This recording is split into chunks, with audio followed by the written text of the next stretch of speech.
How you doing, champ? What's up, man? Great to see you.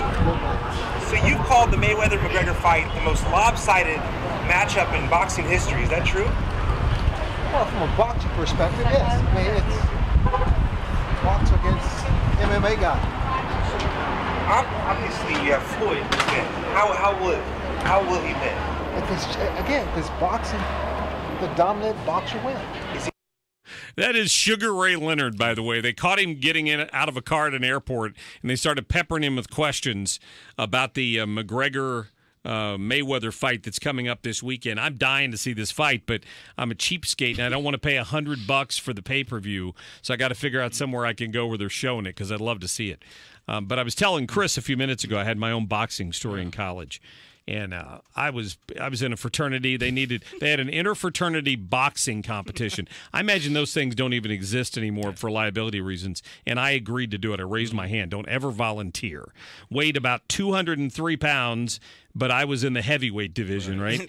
The first two matches, nobody showed up from the other fraternities. So I won by default. I got in the championship bout and had never boxed around in my life. So the guy that steps in from Delta, wherever he was from, was about 6'4", had about 6 inches in reach, and he was a wrestler. He was a scholarship wrestler for the University of Kentucky. Okay. And things went. I kind of stayed away from him in the first round. Stick and move. And then apparently I hurt him in the second round. And then he hurt me. Needless to say, boxers have no cartilage in their nose for a reason. Do you remember what you stuck So mine got broken. What's that? Remember what you stuck him with? I have no idea. Cross, I don't remember much from that night. Was it the lucky shot? After he hit me with that roundhouse, I don't remember a whole lot after that. So anyway, the reason I bring that up is I'm dying to see this, but I would have to spar against these smaller guys when I was training for this, and they would box my ears in because they were little and fast, and I wasn't. And I'm just thinking Mayweather's got to be a heavy, heavy favorite in this fight. I really want to see it, but anyway. He is.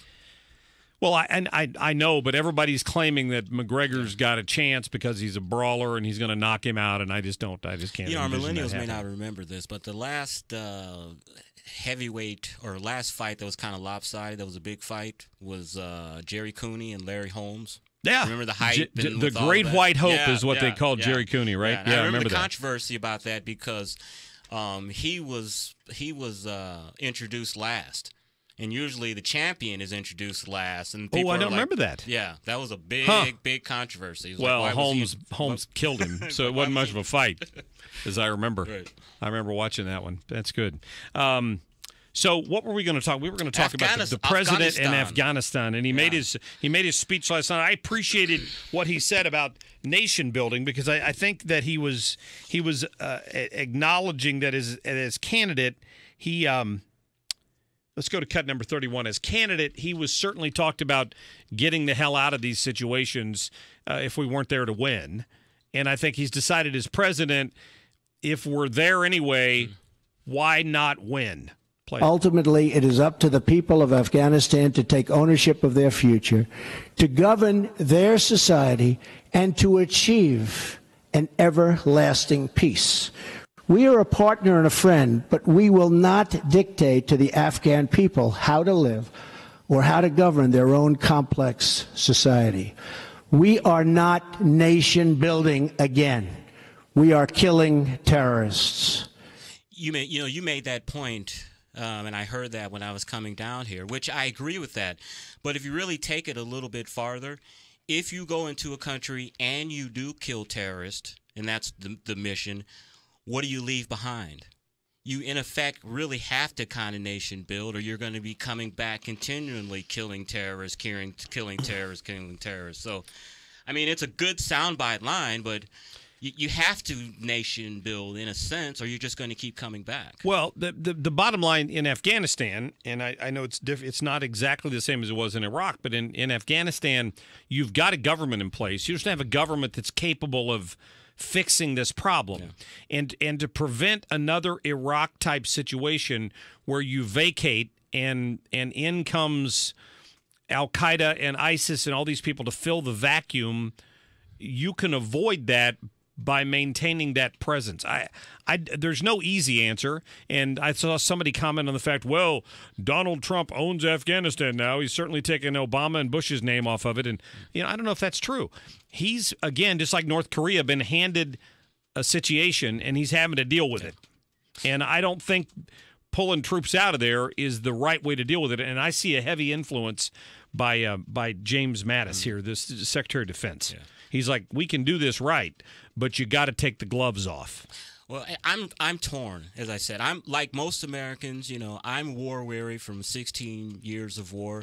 We've spent close to $1 trillion. We've had surges, and then we take them out, and then we come back, and then the country's not stable. I understand the sentiment. Hey, let's leave there, come home, and tend to our own needs. But then if we do that, we leave that vacuum, and then we create the same situation that we had for 9/11, where you have a terrorist state where they're planning terrorist attacks on Europe and America. Plus, you've got the wrinkle now. You remember a few years ago when Islamic terrorists were miles from the capital of Pakistan, and they were worried about being overrun. And Pakistan has nuclear weapons.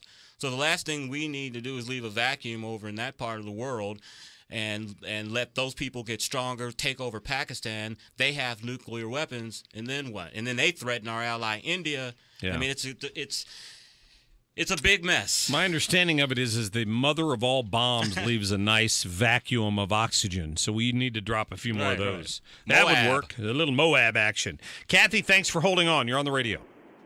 Hi, how are you today, Mark? Well, thank you. Well, I just wanted to say, and I'm not sure, who is the senator who does not want Maria? I was not given a name. I was just told that there was at least one senator waffling on whether or not, and it had nothing to do with Nadal. It had to do with some political internal strife within the party. Okay. Well, I don't Twitter, wouldn't begin to know how to Twitter, but I did email her urging her to just resign, and I also emailed my state senator urging him to vote to oust her. And I've also left 2 voicemails for him. He hasn't returned my call yet. But what else can we do? Yeah, I think I agree with Chris. There's going to be a whole lot of pressure even on the people on the Democratic side to vote for that expulsion if it gets to that. If it seems hopeless to her, maybe she'll just resign. I think that's what they're hoping for, Kathy. Right. But if they oust her, she won't be able to come back, will she? I don't think so. At a later date? No, she's gone. She actually does have 1 term left as a state representative. Oh, she could go back and run as a state rep. Yeah, she's term limited out. She's about to finish up her time in the Senate anyway. So, yeah. Kathy, thank you for the call. Appreciate that. Sally Ann, thanks for calling.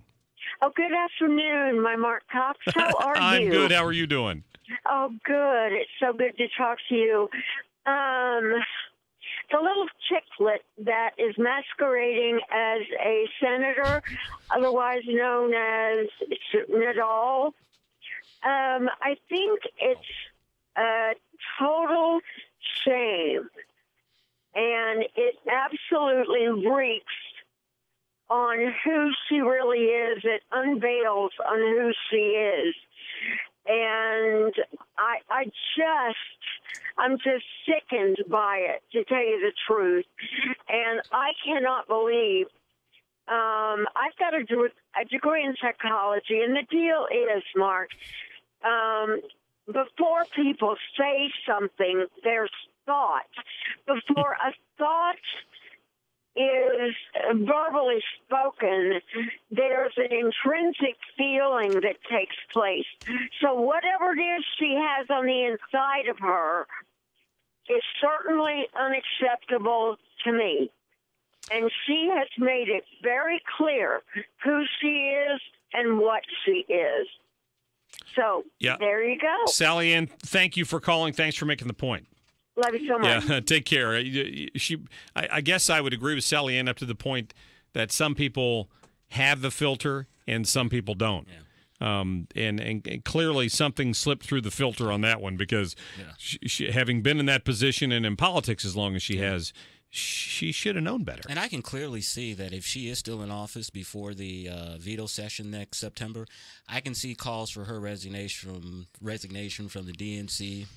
Oh, and maybe from the national level. I mean, Claire's seat is vulnerable. I mean, is they need that seat to keep it, and national figures, DNC figures, will call for her resignation. And quickly because we're running out of time, but there's no advantage.